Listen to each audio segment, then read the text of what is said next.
റോമാലേഖനം അധ്യായം 9. ഇസ്രായേലിൻ്റെ തിരഞ്ഞെടുപ്പ്. ക്രിസ്തുവിൽ ഞാൻ സത്യം പറയുന്നു, വ്യാജം പറയുകയല്ല. പരിശുദ്ധാത്മാവിൽ എൻ്റെ മനസ്സാക്ഷി എനിക്ക് സാക്ഷ്യം നൽകുന്നു. എനിക്ക് വലിയ ദുഃഖവും എൻ്റെ ഹൃദയത്തിൽ അടങ്ങാത്ത വേദനയുമുണ്ട്. ശാരീരികമായി എനിക്ക് സ്വന്തക്കാരായ എൻ്റെ സഹോദരങ്ങൾക്ക് വേണ്ടി ക്രിസ്തുവിൽ നിന്നകന്ന് ശപിക്കപ്പെട്ടവനാകാൻ ഞാൻ ആഗ്രഹിക്കുമായിരുന്നു. അവർ ഇസ്രായേലിലാണ്.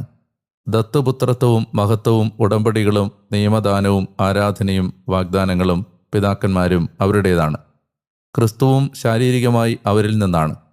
അവൻ എല്ലാറ്റിലും ഉപരിയായവൻ, ദൈവം എന്നേക്കും വാഴ്ത്തപ്പെട്ടവൻ. ആമേൻ. ദൈവത്തിൻ്റെ വചനം നിഷ്ഫലമായതുപോലെയല്ല. എന്തെന്നാൽ ഇസ്രായേലിൽ നിന്നുള്ളവരെല്ലാം ഇസ്രായേൽക്കാരല്ല. അബ്രാഹത്തിൻ്റെ മക്കളെല്ലാം സന്തതികളല്ല. ഇസഹാക്ക് വഴി നിന്റെ സന്തതികൾ അറിയപ്പെടും. അതായത് ശാരീരികമായ മക്കളല്ല ദൈവത്തിൻ്റെ മക്കൾ, പ്രത്യുത വാഗ്ദാനത്തിൻ്റെ മക്കളാണ്